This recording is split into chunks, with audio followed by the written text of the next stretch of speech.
ብዙ ጉዳዮች ፓራሊ በጣም በርካታ ጉዳዮች እየተካሄዱ ነው ያሉት። የአብይ አህመድም ቃለ መጠይቅ ሁለተኛው ክፍል ተለቆ ሰምታችሁታል። አብይ አህመድ ያለፉት 2 ቀናቶች ውስጥ ሲሰጥ የነበረው ቃለ መጠይቅ ሙሉ ለሙሉ የአማራውን አንድነት ለማፍረስ የተቃጣ ነው። በዚህ በምዕራብ በኩል ያደረጋችሁትን ማጥቃት የአማራው አንድነትን ለማፍረስ አማራው ላይ የተቃጣ ጥቃት አካላት ተደርጎ ሊወሰድ የሚችል ነው። ኦፍ ኮርስ የትግራይ ኃይሎችን ታርጌት ያደረገ ነው። የትግራይ ኃይሎች በዛ በኩል የሚሰጡት ምላሽ እንዳለ ሆኖ ግን ፕሮፓጋንዳውና ትርክቱ ቀጥታ ፋኖን ታርጌት ያደረገ ነበር የነበረው። አልቲሜትሊ አብይ የሚፈልገው ምንድነው ካላችሁ መቼም አማራ በጣም ትልቅ አስተዋይ ግዙፍ ህዝብ ነው። የአብይ አህመድን ንግግር እየሳቀ ነው ማዳመጥ ያለበት በአሁን ሰዓት። ለምን? አቅም ስለፈጠረ አቅም ሆኖ ስለመጣ አብይ አህመድ ሊንከባለል ይችላል። አሁን መጥቶ ካሸናፊነት የአማራን ህዝብ ግን ሊያስቆም አይችልም። የምናሸንፈው አዲስ አበባ ላይ ነው። የምናሸንፈው በአማራ ህዝብና በኢትዮጵያ ህዝቦች ላይ ስጋት የደቀነን የህልውና አደጋ የደቀነን ስርዓት ነው። ሌሎች ኃይሎች ጸረ አማራዊ ፍላጎት ያላቸው ኃይሎች ካሉ ከኛ አቅም በላይ አይደሉም። ግን ደግሞ ከሁሉም ጋር በጋራ አሸናፊ የምንሆንበትን ስርዓት ኤክስፕሎር እናደርጋለን፣ እንፈትሻለን ብሎ ማሰብ ተገቢ ነው። አብይ መጥቶ በቀጥታ ንግግር ሲያደርግ ያስተላለፋቸው መልእክቶች ይዘቶችም በቀጥታ ጸረ አማራዊ ትርክት የነበራቸው ናቸው። በዋናነት የአማራውን አንድነት ይፈትኑልኛል የሚላቸውን አይነት ንግግሮች ነበር ሲያደርግ የነበረው። በንግግሮች ውስጥ የአማራውን ትግል በተመለከተ ይሄ ትግል የህልውና ትግል ነው ከተባለ በኋላ አማራውን አጋጠሙት እያለ የሚያነሳቸው ነገሮች ሁሉ አብዛኞቹ ለአማራ ህዝብ ፍላጎትና ለአማራ ህዝብ ጥያቄዎች ዕውቅና ከመስጠት የመነጩ በእርግጥም ያጋጠሙ ችግሮች ሊፈቱ የሚችሉበትን ፖለቲካል ሴትልመንቶች ታሳቢ ያደረጉ ጥሪዎች አልነበረም። ሲናገር የነበረው አማራን እንዴት አፈርሰዋለሁ፣ እንዴት ከሌሎች ኃይሎች ጋር የሚያደርገውን ትብብር አቋርጣለሁ፣ እንዴት አማራና ትግራይን አዋጋለሁ፣ ዛሬም የጥላቻ ቅስቀሳውን እንዴት ደግሜ አስኬዳለሁ እያለ ነው ሲያሰላ የነበረው። ያንን የተረዳ ያንን የሚያከሽፍ አብይ አህመድ ከዚህ በኋላ ለአማራ ናሬቲቭ ማን ጋር መተባበር ከማን ጋር መተባበር እንደሌለበት የሚነግረው የአማራን ዛሬና ነገ አብይ አህመድ የሚወስንበት ምዕራፍ ተዘግቷል። ያ የተዘጋው በአማራ ህዝብ ላይ አብይ አህመድ ጦርነት ያወጀ ጊዜ ነው። አብይ አህመድ ለአማራ እኔ ተሻልኩ ነኝ ብሎ በዛ ንግግር ውስጥ ስለ ጭልፊቱና ስለ ድመቱ ሲያወራ እኔ ለአማራ ህዝብ የተሻልኩ ነኝ፣ ያኛውም ጭልፊት ነው ሌላኛውም ድመት ነው፣ ስለዚህ ወደ ጉድጓዳችሁ ተመለሱ፣ እኔ ጉድጓድ ውስጥ ያለውት የአይጧ እናት እሻላችኋለሁ እያለ ህዝብን በአይጥነት በእንትንነት ምሳሌ ለመመሰል ጥረት ሲያደርግ ተመልክቻለሁ። ምን እያለን ነው እያለን ያለው ኦኬ ዛሬም በኔ ጋርዲያን በኔ ጥበቃ ነው እንጂ ከወጣችሁ ከጉድጓድ ውስጥ ወይ ድመቱ ይበላችኋል ወይ ንስሩ ይበላችኋል ነው። እኔ ደግሞ ምለው ነገር አማራ ንስሩን ሆኖ የለም ወይ? አንተ እንጂ አይጥ ሆነ የቀረኸው። አማራ ዛሬ አይጥ አይደለም፣ በጉድጓድ ውስጥ የሚኖር ማህበረሰብ አይደለም፣ ንስር ሆኗል። ከላይ ወደ ታች የሚያይ ሆኗል። ድመቷንም ሆነ አይጧን ከላይ ይመለከታታል እንጂ የማንንም ፍላጎት የሚሸከም ማህበረሰብ አይደለም። እንደውም ለኢትዮጵያ ብቻ ሳይሆን ለቀጠናው ሰላም አስተማማኝ ኃይል ሆኖ መጥቷል። not only regional power dynamics ላይ ብቻ ሳይሆን global power dynamics ላይ ሚና የሚኖረው ማህበረሰብ ሆኖ ይመጣል። እኛ አማራን ስናስብ የቀጠናውን ህዝቦችና የኢትዮጵያን ህዝቦች ትብብር ስናስብ አሸናፊነታችን not only በቀጠናው በዓለም አቀፍ ደረጃ የሚኖረን ተጽዕኖም ጭምር እያሰብን ነው። ኢንሰርጀንት ሆነን የምንቀር አይደለንም። የሚከፈለው መስዋዕትነት ህዝባችንን በዛ ደረጃ የማያቆመው ከሆነ ምኑን ዋጋ ከፈል ነው የሚለውን ነገር በደንብ መናገርና ማስቀመጥ ያስፈልጋል።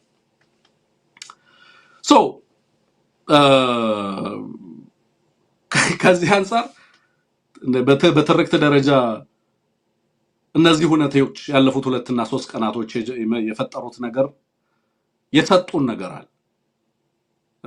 በምዕራብ በኩል ያደረገውም ትንኮሳ አብይ አህመድ በንግግር ሚዲያ ላይ ቀርቦ ያደረጋቸው ንግግሮች የሰጡን ነገር ምንድነው? ትልቁ አቅማችን አብይ አህመድን እንደ ሊትመስ ቴስት ነው የምጠቀመው ካሁን በፊትም ኦሬዲ እንደዛ እየተጠቀምኩት ነው። አብይ ሚዲያ ላይ ከመጣ he's urged by በጣም ከፍተኛ ፍርሃት ጫና ውስጥ ገብቷል ማለት ነው። አንድን ማህበረሰብ ስፔሲፊካሊ አድሬስ ለማድረግ ደግሞ ከተገደደ ከዛ ማህበረሰብ የመጣ በአይነቱ የተለየ አደጋና ስጋት እንዳለበት ግልጽ ነው።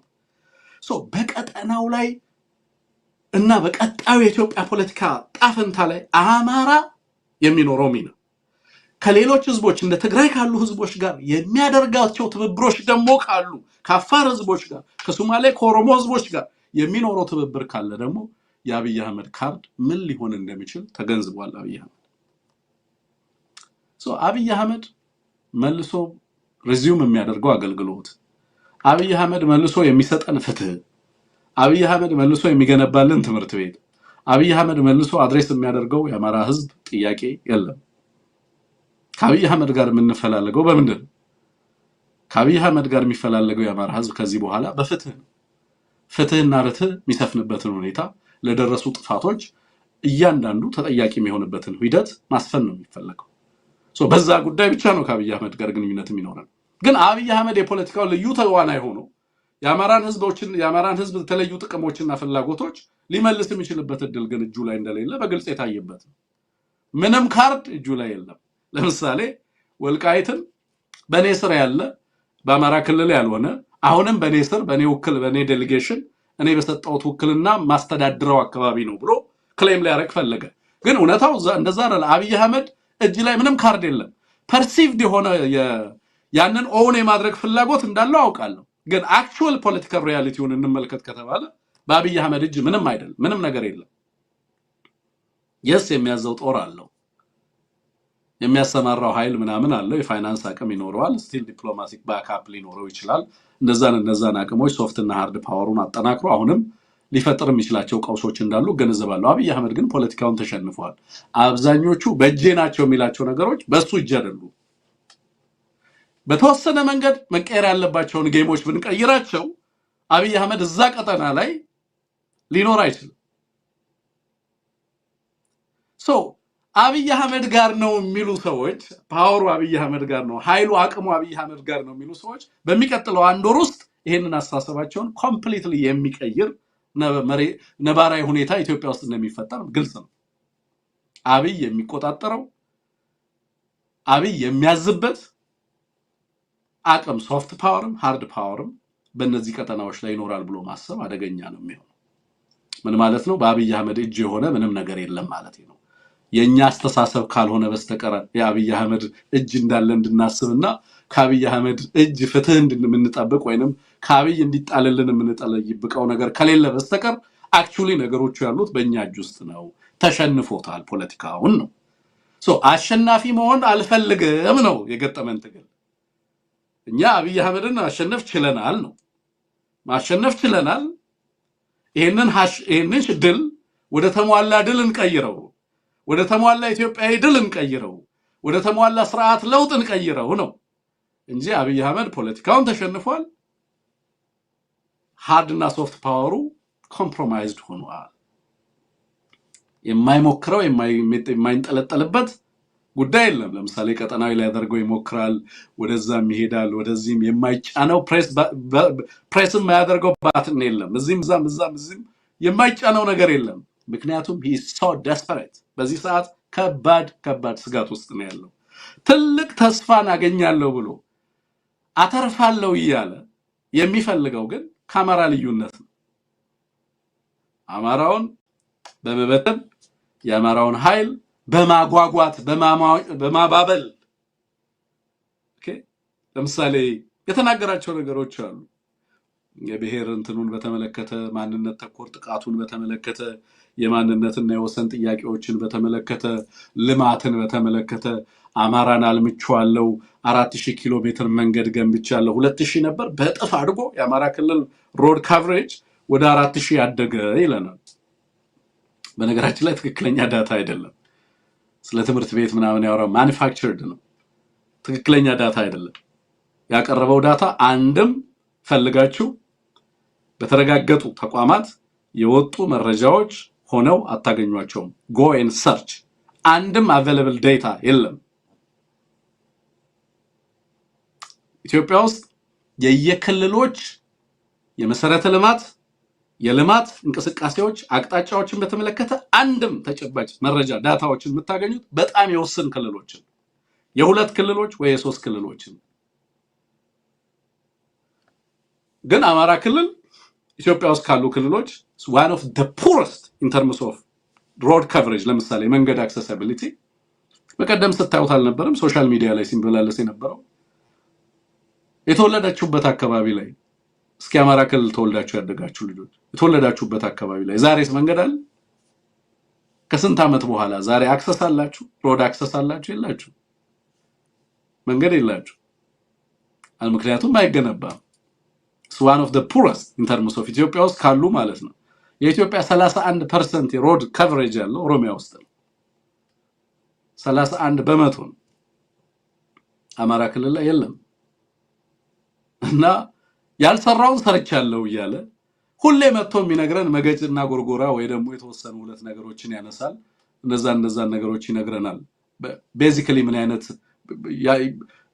ከልማት አንፃር ሰራዋቸው የሚላቸው ለአማራ አመጣሁለት የሚላቸው ነገሮች ሁሉ ከእውነት የራቁ ሐሰት ቅጥፈቶች ናቸው ማለት ነው ትላንት የተናገራቸው አብዛኞቹ ነገሮችም እነሱን ለማውራትም አይደለም የመጣው እግረ መንገዱን እነዛን መናገር ስላለበት ነው ግዴታ እንጂ አልቲሜትሊ እሱን መናገር አይደለም የመጣበት ትልቁ ምክንያት ለምን ከትግራይ ጋር አልተዋጋችሁልኝም ለምን እርስ በርስ አትባሉልኝም ለምን እርስ በርስ አትዋጓ እንትን አትሉልኝም ጠላታችሁ እነሱ አይደሉም ወይ ከነሱ በላይ ጠላት አላችሁ ወይ አንድነቱን እናድስ ኦሮማራን እናድስ የተለየ ለምሳሌ ስለመዋለድ ሲያወራ ታሪክን ስለመጋራት ሲያወራ በጣም ተናጥላይ ተረክተን ሲያራምድ የኢትዮጵያ ጠቅላይ ሚኒስትር አይመስልም ነበር በእውነት ለመናገር ማለት ራሱ ያው ኢትዮጵያ ጠቅላይ ሚኒስትር ነኝ ብሎ ስለሚያምን ማለት ነው ግን ያወራ የነበረው ነገር አብዛኛው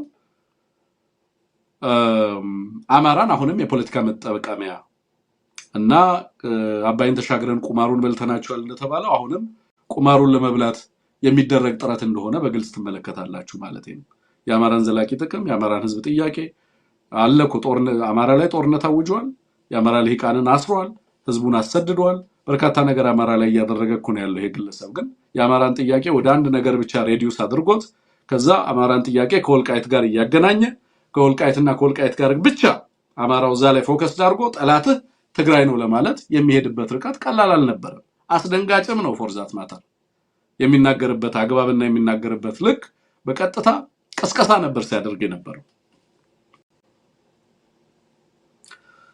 ይሄንን በደንብ የተገነዘበ ነው እኛ በናብይ አህመድ ፍላጎት የምንሰለፍበት በናብይ አህመድ ትርክት የምንሰለፍበት የናብይ አህመድን ፍላጎት የምናስፈጽምበት ጊዜ አብቅቷል ንስሩ ይበላችኋል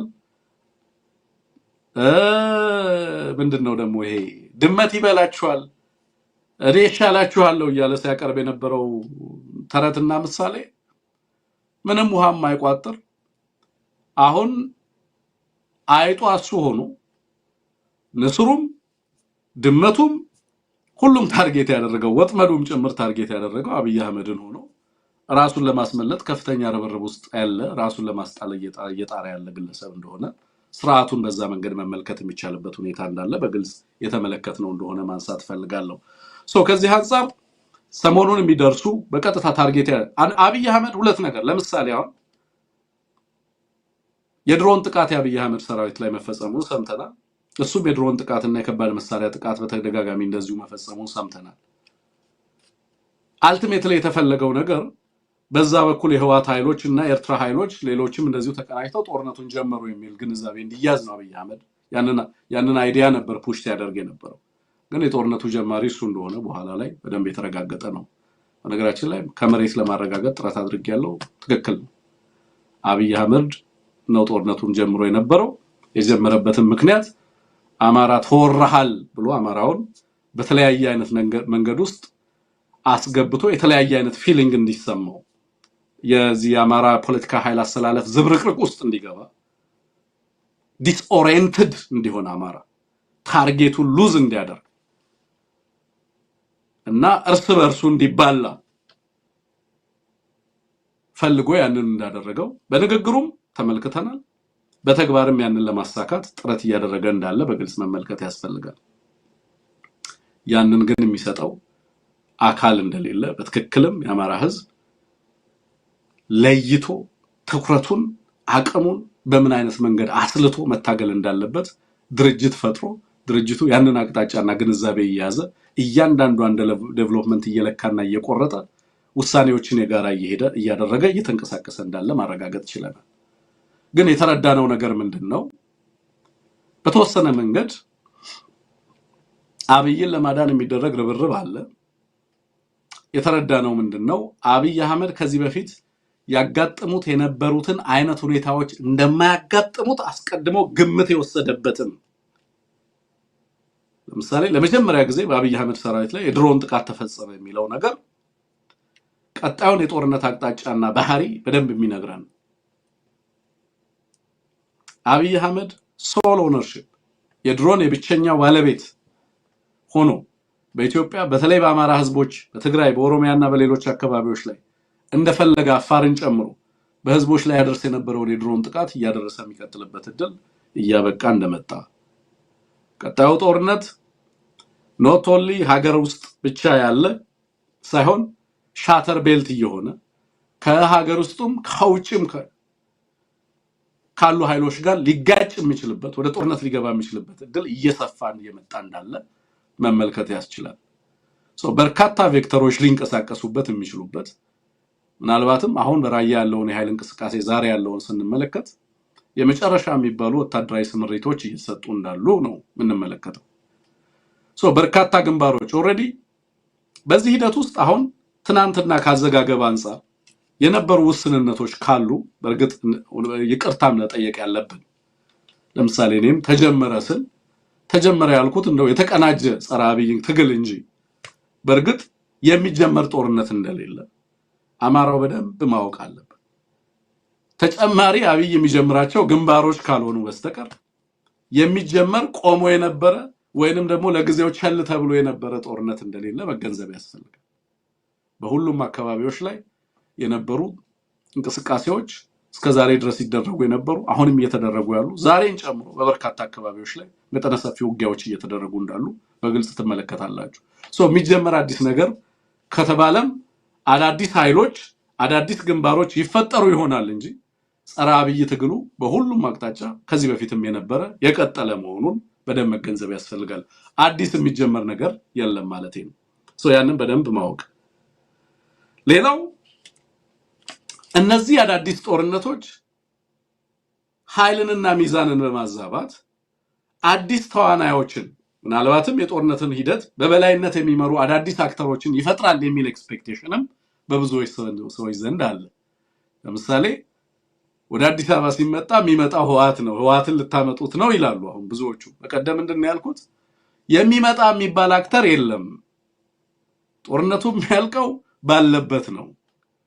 አዲስ አበባ ላይ የሚመጣው ትራንዚሽን ነው። አዲስ አበባ ላይ የሚመጣው ለውጡ ነው። የስርዓት ለውጡ ነው። አዲስ አበባ ላይ ኢትዮጵያንና ህዝቦቿን የሚያሻግር የፖለቲካ አውድ ነው የሚመጣው እንጂ የተለየ የሚመጣ ኃይል የለም። ኦሬዲ ኃይሉ እዛው ሜዳ ላይ ነው ያለው። ግን የሚመጣው አስተሳሰብ የሚመጣው ኃይል የሚመጣው ነገር በዛ ልክ ተናቦ ለህዝቦችና ለመሰረታዊ ህዝቦች ጥያቄዎች ፍላጎቶች እና በህዝቦች አንድነትና ሰላም ላይ መተማመንን የሚፈጥር በቀጣይም የኢትዮጵያን ህዝብ ወደ ተሟላ ሰላም ሊያሻግር የሚችሉ አውዶች ውስጥ ሊከቱ የሚችሉ በአንድም በሌላ መንገድ ያሉ የፖለቲካ የዲፕሎማሲ የመረጃ የተለያየ መንገድ ትብብሮች ሊኖሩ ይችላሉ። ግን አንድ ኃይል በተለየ መንገድ መጣሁላችሁ እኔ ያዳናችሁ እያለ የሚመጣበት አይደለም። በርካታ ኃይሎች በርካታ ተዋናዮች ያሉበት ነው። የአማራ ህዝብም በነገራችን ላይ አንድ ማወቅ ያለበት ነገር በጣም ትልቅ አቅም የገነባ ህዝብ ነው። እኔ ሁሌ ብዙ ጊዜ የምለው አማራው ለራሱ አቅምና ለራሱ አቅም ያለው ግንዛቤ ይገርመኛል። ሰፊ አቅም የፈጠረ ኃይል ነው። እነዚህ አቅሞች በራሳቸው አብይ አህመድና ስርዓቱን ማሰናበት የሚችሉ አቅሞች ናቸው። በደንብ ከተቀናጁ በደም ከታገዙ እነዚህ ኃይሎች በኢትዮጵያ ስርዓት ማዋለድ የሚችሉ ናቸው። ግን የኢትዮጵያን ስቴት ኮንቲኒቲ አያረጋግጥም። አማራ አብይን ማሸነፍ ይችላል፣ ግን ደግሞ የኢትዮጵያን ቀጣይነት የሚያረጋግጠው የሌሎች ኢትዮጵያውያን የጋራ ትብብር ስለሆነ ያንን ታሳቢ ያደረጉ ስራዎችም ከዛሬ ጀምሮ መስራት እንዳለባቸው በዛ ኃላፊነት ስሜት መስራትም ስላለበት ጭምር ነው። አብይን ማባረርና አናርኪን ማዋለድ አይደለም የአማራ ህዝብ ትግል። አብይ በሄደ ማግስት አናርኪ የኢትዮጵያ ስርዓት ፖለቲካል ኦርደር እንዲሆን አይደለም የአማራ ህዝብ ፍላጎት። የአማራ ህዝብ ፍላጎት የኢትዮጵያ ህዝቦች ሰላምና ደህንነት ከምንጊዜውም በላይ በአስተማማኝ ሁኔታ ውስጥ የሚወድቅበት ስቴት ኮንቲኒቲን ጋራንቲ ሊያደርግ የሚችል የፖለቲካ ሽግግርን ማዋለድ የሚቻልበትን አውድ ከወዲሁ የትግራይ ህዝብ የማይሰጋበት፣ የአማራ ህዝብ የማይሰጋበት፣ የኦሮሞ ህዝብ የማይሰጋበት፣ የጉሙዝ፣ የአፋር፣ የሲዳማና ሌሎች ኢትዮጵያውያን ህዝቦች የማይሰጉበት፣ የሶማሌ ህዝብ የማይሰጋበት መውጣት አለብኝ መሸሽ አለብኝ የሚባልበት አውድ ሳይሆን እንሰባሰብ የሚባልበትን የፖለቲካ አውድ ታሳቢ ያደረገ። በዛ ሂደት ውስጥ ግን ህዝቦቻችን ከነበረባቸው ተጋላጭነት የሚመነጭ ስጋት እና እነዛን ስጋቶች ሊቀርፉ የሚችሉ አቅሞችን እየፈጠሩ መሄድ ግን ተገቢ መሆኑን ታሳቢ ተደርጎ ሚሰራ እንደሆነ መገንዘብ ያስፈልጋል። የራስን አቅም በየትኛው መንገድ ማሳነስ ተገቢ አይደለም። የሌሎችንም አቅም በዛው ልክ አሳንሶ ማየትም ተገቢ አይደለም። ግን ደግሞ እነገሌ ይመጡብናል እነንትና ይመጡብናል የሚል አስተሳሰብ እና ከነዛ አይነት አስተሳሰብ መውጣት ያስፈልጋል። ከመጣ ለኢትዮጵያ ለውጥ ነው የሚመጣው። ከመጣ የተባበረ ኢትዮጵያ የለውጥ ኃይል ነው ሊመጣ የሚችለው። በዛ ውስጥ ሁሉም ኢትዮጵያውያን ስቴክ ሆልደር ኦነር የሚሆኑበት ሂደት የፖለቲካና የሽግግር ሂደት እንዲሆን ለማድረግ ጥረት ይደረጋል። በዛ ሂደት ውስጥ ግን ዩኒክ የሆኑ ስጋቶች አሉን። እነዛን ዩኒክ ስጋቶች ሂደቱን እንድንቆጣጠር ያስገድዱናል። ለምሳሌ አማራው አይ በቃ እናንተ እናምናችኋለን ሽግግሩን እናንተ አካሂዱ ብሎ ወደ ቤቱ የሚሄድበት አውድ አይደለም ያለው። ራሱ ኦን የሚያደርገው የለውጥ ሂደት ነው የሚሆን። ምክንያቱም ምን አለ ብያችኋለሁ፣ ተጋላጭነት አለ። ከስርዓቱ የመነጨ ተጋላጭነት ህዝባችንን ያስከፈለው እጅግ አደገኛ ዋጋ አለ። በተመሳሳይ የትግራይ ህዝብ ኦን በማያደርገው ሂደት ውስጥ በሀገረ መንግስት ውስጥ እንዲቀጥል በማህበር ውስጥ በኢትዮጵያ ማህበር ውስጥ እንዲቀጥል አንጠብቅም። ኦን ካላደረገው ሂደቱን ለኢትዮጵያ ቀጣይነት አደጋ ነው የሚሆን። ስለዚህ በትግራይ ህዝብ በኩልም ዋስትና መፍጠር አለብን ማለት ነው። ለኦሮሞ ህዝብ ዋስትና፣ ለሶማሌ ህዝብ ዋስትና የሚሰጥ ሂደት መሆን አለበት ማለት ነው። ዝም ብሎ ሀገር ይቀጥላል ብሎ ማሰብ አይደለም። እንደና አብይ አህመድ በቫዮለንስ ሀገር ይቀጥላል፣ በስቴት ቫዮለንስ እዛም ተኩስ እዚህም ተኩስ ሁሉንም እንዋጋለን፣ አቅም ገንብተናል፣ ኢትዮጵያ የድሮ አይደለችም አትቆረጠምም ይላል። አክቹሊ የምናየው ነገር ግን ምንድነው? በሀገሪቱ ውስጥ ያለው ሃይብሪዳይዜሽን ኦፍ ዋርፌር በእያንዳንዱ ቦታ ላይ ፖፕ አፕ የሚያደርግ በየዕለቱ የሚፈነዳ ጦርነት ነው የምንመለከተው። ፓራሊሲስ ገጥሞታል ማለት ነው። ስቴቱ ተቋማቶቹ በየዕለቱ ችግር ሲያጋጥማቸው እየተመለከትን ነው ማለት ነው። ይሄንን ድንበታለሁ፣ ከዚህ ሁሉ ቀውስ ወጣበታለሁ፣ መውጫ ብቸኛ መንገድ አማራና ትግራይን ሳፋጥጥ ነው ብሎ የመጣበትን ሂደት ግን ማናከሸፈው እና በተደጋጋሚ እያከሸፈው ነው የአማራ ህዝብ በከባድ አስተዋይነት። አማራ ጦርነትን ማሸነፍ ብቻ አይደለም ሰላሙንም ማሸነፍ የሚባል ነገር አለ አይደል? It's not just winning the battle, it's about winning the peace ይላሉ። ጦርነቱን ብቻ ሳይሆን ምኑን ነው የምታሸንፈው? ሰላሙን ነው የምታሸንፈው። ለአማራ ህዝብ ትግራይን ታይት አድርጎ ማስቀጠል ተገቢ አይደለም። ለትግራይ ህዝብ አማራን አደጋ አድርጎ ማስቀጠል ተገቢ አይደለም። ያንን ትሬት ኒውትራላይዝ ማድረግ ያስፈልጋል። ስጋት እንዳይኖርበት አማራ ትግራይ ስጋቱ እንዳይሆን ማድረግ ያስፈልጋል። እሱ ደግሞ ፖለቲካ እንጂ ሁሉም መታጠቅ ይችላል። ሁሉም የጎረቤት ሀገር የጦር መሳሪያ ሊያቀብለው ይችላል። በርካታ ፍላጎት ስላለ አቅም ከፈጠርክ የሚያግዝ ኃይል አይኖርም። ሁሉም ሊያግዝ ይችላል። ግን ደግሞ የሚያዋጣው ምንድነው? እነዚህን ህዝቦች አሸናፊ የሚያደርገውን ሂደት እያሰቡ መሄድ አስፈላጊ ነው። የአብይ አህመድ ድንጋዮች ሆነን አብይ ሲፈልግ የሚያጋጫቸው ኃይሎች ግን አይደለንም። እኛ ህዝቦች ነን። እኛ ፍላጎቶች አሉን። እኛ ታሪክ አለን። ጠንካራና ታታሪ ህዝቦች ነን። ዛሬም የመጣንበት አቅም በአብይ ፍላጎትና ችሮታ የመጣ አቅም አይደለም። ስለታገልን ነው አብይ አህመድ አሚኮ ላይ የመጣው። ስለታገልን ነው አብይ አህመድ ከትግራይ ጋር ካልተጋጫችሁልኝ እያለ ሲማጸን የምትመለከቱት። ስለታገለ ነው የትግራይንም ኃይል መያዝ ያልቻለው። አማራ ስለታገለ ነው። ከትግራይ ኃይል ጋር ሆኖ በሉ እንግዲህ አማራን እንውጋ እንዳይል ያደረገው ነው የትግራይ ኃይል ጥቅሙን በማስላቱ ነው።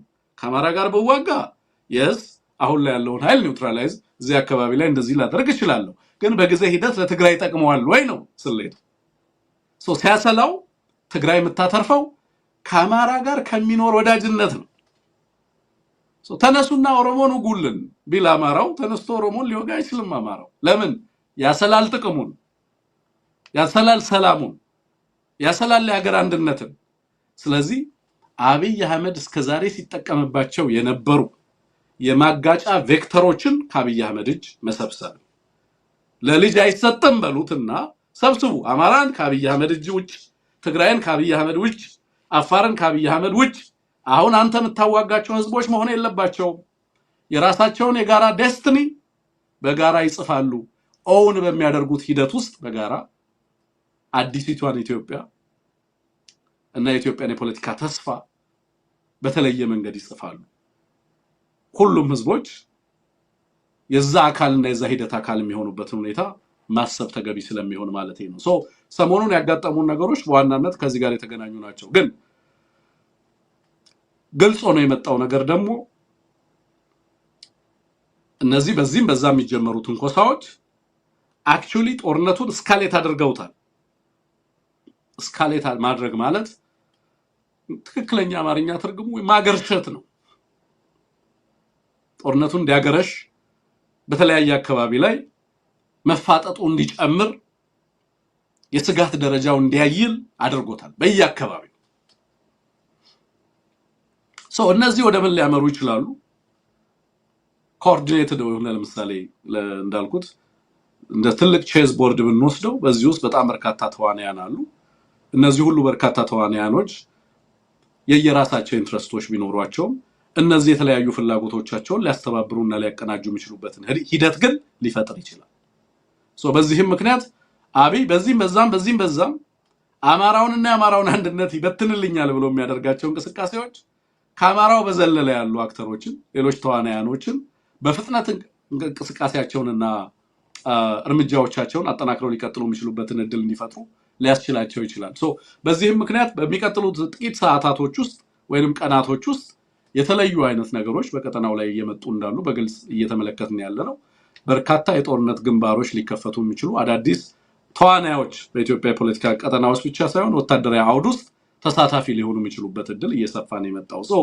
አብይ አህመድ ምን አይነት ሁኔታ ውስጥ ነው አሁን ያለው ካላችሁኝ፣ ተጨማሪ አዳዲስ ግንባሮችን እያዋለደ፣ ድንበር ተሻጋሪ አሊያንሶችን እያዋለደ፣ የበርካታ ኃይሎችን ትብብር እያዋለደ፣ አዳዲስ የጦርነት ስልቶችንና ቴክኖሎጂዎችን ወደ ኢትዮጵያ ቀጠና ውስጥ እየጋበዘ በኢትዮጵያ ውስጥ የነበረውን የጦርነት አይነትና ባህሪ እየለወጠው የመጣ ይመስላል። እንዳልኩት ለመጀመሪያ ጊዜ ነን አብይ ፎርስስ ከአብይ ኃይል እንትኑ ውጭ ያሉ ኃይሎች ለመጀመሪያ ጊዜ ድሮን መጠቀም ጀመሩ ከተባለ ሙሉ ለሙሉ ያለውን ወታደራዊ እንቅስቃሴና እስከዛሬ ድረስ የነበሩ ሂደቶችን በተለየ መንገድ የሚቀይር just new beginning ነው። ኦፍ ኮርስ ሌሎች አካባቢዎች ላይ የሰርቬላንስ ድሮኖች ነው እዚህም እዛም መረጃ ለመቃረም ምናምን የሚጠቀሟቸው ድሮኖች እንደነበሩ ከዚህ በፊት ፋኖችም አሳይተዋል። ኦላም አይ ቲንክ በተመሳሳይ እንደዛ አይነት ነገሮችን አሳየ ይመስለኛል። ግን ከዚህ ከሰርቬላንስ በተለየ እንደውም የሰማሁት አሁን አንዳንድ ድሮኖች የድሮኖቹ ሀገር ባለቤቶችም ጭምር ሲጠሩ ተመልክቻለሁ።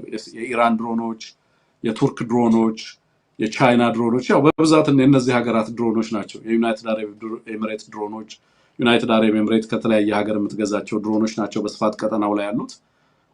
የቻይና ድሮን፣ የቱርክ ድሮን አብይ አህመድ የሚጠቀማቸው፣ አልፎ አልፎ የእስራኤል ድሮን አለ። ከሌላም ሀገር እንደዚሁ ከራሽያ የተገዛ አንድ ሌላ ድሮን አለ። እንደዚህ አይነት ነገሮች አሉ። ግን ከዛ በዘለል የታጠቁ ኃይሎች መሬት ላይ እንቅስቃሴ የሚያደርጉ ኃይሎች ድሮን መታጠቅ ጀመሩ ማለት በሚገባ ጦርነቱ ላይ እና በጦርነቱ በተለይ ከዚህ በፊት የነበረውን የጦርነት አውድ የአብይ አህመድ ወታደሮች በነፃነት ሌላው ላይ ቦምብ እየጣሉ ሌሎች ትምህርት ቤቶችን እያወደሙ የሚቀጥሉበት ሳይሆን ራሱ የአብይ አህመድም ሰራዊት ታርጌት የሚደረግበት ሁኔታ ይመጣል የሚል አይነት አቅጣጫ እና ጥቆማ የሚሰጥ ይመስለኛል። በሌላ በኩል ናሬቲቭን በተመለከተም የኃይል አስተላለፍን በተመለከተ እንደዚሁ የራሳችንን ግንዛቤ በተለይ እንደ ሚዲያ እኛም የራሳችንን ግንዛቤ ያዝንበት ነው። የናሬቲቭን በተመለከተ አብይ አህመድ ላይ የሚቃጡ ጥቃቶች አብይ አህመድ ላይ እና ስርዓቱ ላይ የሚቃጡ ጥቃቶች በምን መንገድ ትርጉም ሊሰጣቸው ይገባል? በአማራና በስርዓቱ ላይ የሚቃጡ ጥቃቶችንስ እንዴት ለይተን እንመለከታለን? የአማራን ህዝብ ታርጌት የሚያደርጉ ጥቃቶች በትብብር መንፈስ ባሉ ኃይሎች ውስጥ ቢመጣ እንዴት ነው ሚዲያው አፕሮች ሊያደርገው የሚገባው? አለ ወይ እንደዛ አይነት ቴንደንሲስ? ካለስ እንዴት ነው አድሬስ የምናደርገው የሚለውን በደንብ ማወቅ መገንዘብ ያስፈልጋል። መሬት ላይ ያሉ ኃይሎች በተለይ ጥንቃቄ ሊያደርጉ የሚገባው በዚህ ሰዓት ላይ ትኩረት እንዲደረግ የሚገባው ትግሎች ሁሉ ጸረ አብይ ትብብሮች መሆን መቻል አለባቸው። ህዝብን ታርጌት ያደረጉ መሆን መቻል የለባቸው። ለአብይ አህመድ መጫወቻ ካርዶችን መስጠት ተገቢ አይደለም። እኛ የአማራ ህዝብ የተሟላ ደህንነት የሚያገባነን ሲባል አማራ በሁሉም ቦታ በሁሉም አካባቢ ላይ ሰላምና ደህንነቱ እንዲጠበቅ፣ የትግራይ ህዝብ ሰላምና ደህንነት እንዲጠበቅ፣ የኦሮሞ ህዝብ ሰላምና ደህንነት እንዲጠበቅ ህዝብን ታርጌት ያደረጉ ጥቃቶች በፍጹም እንዳይፈጸሙ ያንን ታሳቢ ያደረጉ እንቅስቃሴዎችን ማድረግ ተገቢ ይመስላል። እነዛ ላይ ትኩረት አድርጎ አይ ቲንክ አቅጣጫዎችን እያስቀመጡ መሄድ ተገቢ ነው። ከዛ ውጪ ሚዲያዎች፣ ቲንክ ታንኮች፣ ልሂቃን ማህበራት በዚህ ሰዓት ላይ የሚኖራችሁ ሚና ከወትሮ የተለየ ነው እየሆነ የሚመጣው። ሌሎች ታግለው ነፃ የሚያወጧችሁ ኃይሎች አትሁኑ። በኢትዮጵያ ጉዳይ ያገባናል በሉ። የትጥቅ ትግልን የማትደግፉ ሰዎችም ራሳችሁን በተለያየ መንገድ አጠናክሩ፣ ትብብራችሁን አጠናክሩ። ለምን የኢትዮጵያ ለውጥ አካል መሆን አለባችሁ እናንተ። በነገራችን ላይ በትጥቅ ትግል ማታምኑ ሰዎች የኢትዮጵያን ቀጣይ ዕጣ ፈንታም የትጥቅ ትግሉ ብቻ ሼፕ እንዲያደርገው መፍቀድ የለባችሁም ማለት ነው። እናንተም የሚመጣው ሂደት ባለቤት መሆን አለባችሁ። ምክንያቱም ኢትዮጵያውያን ናችሁ። ምክንያቱም ያገባችኋል የሀገራችሁ ጉዳይ። ስለዚህ በተቀናጀ መንገድ እናንተም አቅማችሁ የሚሰማበት ድምጻችሁ የሚሰማበት ሁኔታ እንዲፈጠር እንቅስቃሴ ማድረግ ይኖርባችኋል። ስለዚህ የዳር ተመልካች ሆኖ መታዘብ ተገቢ አይደለም። የዳር ተመልካች መሆን ተገቢ አይደለም። ስለዚህ ህብረቶችን፣ ትብብሮችን፣ መተማመኖችን፣ ፍላጎቶቻችሁን በደንብ ማስላት፣ ክርክሮችን፣ ዲቤቶችን እና ወጥነት ያላቸው ለሀገር ሽግግር ይጠቅማሉ የምትሏቸውን ሐሳቦች በተደራጀ መንገድ በእነዚህ መድረኮች ላይ ቀርበው ሐሳብ አስተያየት እንዲሰጣባቸውና ቀጣይ የኢትዮጵያን ፖለቲካ እንትንም በሚወስኑበት አግባብ ጥቅም ላይ ሊውሉ የሚችሉበት ሂደት ካለ እሱን መፈተሽ ተገቢ ነው። ሰልፍ ማድረግ ያለባችሁም እንደዚሁ ሰልፍ ማድረግ፣ አብይ አህመድ ተገዶ ሽግግርን እንዲቀበልም ጫና ማድረግ ተገቢ ነው። የዓለም አቀፍ ማህበረሰቡ በኢትዮጵያ ውስጥ ለውጥ እንዲመጣ ሀገሪቱ ያለችበትን አደገኛ ሁኔታ እንዲገነዘብ ማድረግም ተገቢ ነው። ሰልፎች ኢትዮጵያ ውስጥ ያለውን ሁኔታ በደንብ በማስረዳት ለአብይ በማድረግ እና ዓለም አቀፉ ማህበረሰብም አኮርዲንግሊ ራሱን አጀስት እንዲያደርግ እንዲያዘጋጅ ለሚመጣው አይቀሬ ለውጥ የሱ ሚና ቀላል ስለማይሆን በቀጠናው ላይ በርካታ ፍላጎቶች ናቸው ያሉት። በተለይ ደግሞ እነዚህ ሱፐር ፓወርስ በምስራቅ አፍሪካ ቀጠና ላይ ያላቸው ፍላጎትና ሚና ቀላል የሚባል አይደለም። ዓለም አቀፍ ኦርደርና ጂኦፖለቲካውም አሁን ያለበት ሁኔታ በአንድም በሌላ መንገድ የዚህን ቀጠና ሰላም የዚህን ቀጠናና በዚህ ቀጠና ላይ ኢትዮጵያ ያላትን ሁኔታ ከግንዛቤ ውስጥ ያስገባ ስለሚሆን እነሱን ባይፓስ ሊደር እነሱ በየዕለቱ ያለውን ዴቨሎፕመንት እንዲያውቁ ሀገሪቱ ያለችበትን ሁኔታ እንዲገነዘቡ በሀገሪቱ ውስጥ ያለው ስርዓት እንዴት በኢትዮጵያና በህዝቦቿ ላይ አደጋ እንደደቀነ እንዴት በቀጠናው ህዝቦች ላይ አደጋን እንደደቀነ ለቀጠናው ሰላም ኢትዮጵያ አማራጭ ኃይል እንደምትፈልግ ከዘወዲሁ ስራዎች መሰራት መቻል ይኖርባቸዋል። በምን መንገድ? በተቀናጀ መንገድ። እነዚህን ማናበብ፣ የሚዲያ ስራዎችን ማናበብ፣ የኃይል አስተላለፎችን ታሳቢ ያደረጉ ኢትዮጵያን ዛሬና ነገ የገጠማትን አሁናዊ ችግር ነው ቀጥሎ ሊያጋጥሙ የሚችሉ ፈተናዎችንና ተስፋዎችን ታሳቢ ያደረጉ ትብብሮችን ማድረግ ተገቢ ነው ብዬ ነው የማስበው። ከዚህ አንፃር በርካታ ስራዎች እንዲሰሩ ከወዲሁ የተገባ መሆኑን ለመጠቆም ነው። ወደ ቴክኒሻናችን ዛሬ የተመረቀውን ግዙፉን የ206ኛ ኮር 34ኛ ክፍለ ጦር አዲስ ኃይል አስመርቀዋል። ይሄ ኃይል በነገራችን ላይ ሰሞኑን እንግዲህ የምትመለከቷቸው በርካታ አካባቢዎች ላይ ኃይል ምርቃቶች አሉ በፋኖ በኩል። እነዚህ ኃይል ምርቃቶች ለየት የሚያደርጋቸው አንደኛ ኤሊት ፎርስ ነው የሚያስመርቁት። ከመሰረታዊ ወታደርነት በዘለለ ከፍተኛ አቅምና ስልጠና የወሰዱ አቅሞችን የገነቡ የተለዩ አቅሞችን እና አሁን ላለንበት ወታደራዊ እድገት ደረጃ ግብዓት ሊሆኑ ይችላሉ የተባሉ ወታደራዊ ስልጠናዎችን የወሰዱ ኃይሎች ናቸው አሁን ሲመረቁ እየተመለከትን ያለ ነው። የሚደርሰን መረጃ እሱን ያሳያል። አሁን በዜናዎችም በዘገባዎቻችንም የተመለከትናቸው እነዛ ናቸው። በተለይ ደግሞ በጣም የሚያስገርመው ክፍለ ጦሮች እየፈጠሩ ያሏቸው አቅሞች ያስገርማሉ። ለምሳሌ ዛሬ 206ኛ ነው ኮሩ፣ ግን ደግሞ ክፍለ ጦሩ 34ኛ ክፍለ ጦር ግዙፍ ኃይል ነው የሚያስመርቀው ክፍለ ጦር ሆኖ እያንዳንዱ ክፍለ ጦር ራሱን የማጠናከር አቅሙን የመገንባት በቴክኖሎጂ ራሱን የማደራጀት በጣም የተለየ ተልኮና እንትን ወስዶ ነው የሚሰራው። እያንዳንዱ ቦታ ላይ ያለውን አቅም ስትመለከቱት ከዚህ አንፃር የሚታይ ሆኖ ታገኙታላችሁ የሚለውን ነገር መውሰድ ያስፈልጋል። ከዚህ ጋር ተያይዞ ሁለት መልእክቶች ተላልፈዋል። በአርበኛ ዘመነና በአርበኛ ዝናቡ 206ኛ እና የኮር የ34ኛ ክፍለ ጦር ምረቃ ነው። የአርበኛ ዘመነን መልእክት እስኪ አብረን እናዳምጠው። እኔም አልሰማሁትም፣ ስቱዲዮ ገብተን ነው መረጃዎቹ የተላኩልን፣ እንስማቸው። ጤና ይስጥልኝ፣ እንዴት ሰነበታችሁ? በአማራ ፋኖ ብሔራዊ ንቅናቄ ቴዎድሮስ እዝ 206ኛ ኮር 34ኛ ክፍለ ጦር የመጀመሪያ ዙር ኮማንዶ ተመራቂዎች ከ6 ወር ጠንካራ ወታደራዊ ስልጠና በኋላ ለምርቃት በመብቃታችሁ እንኳን ለዚህ ቀን አበቃችሁ፣ እንኳን ደስ አላችሁ እላለሁ። የአርበኛ ዝናቡን እንስማ። ዝግጁ ነው ቴክኒሻናችን።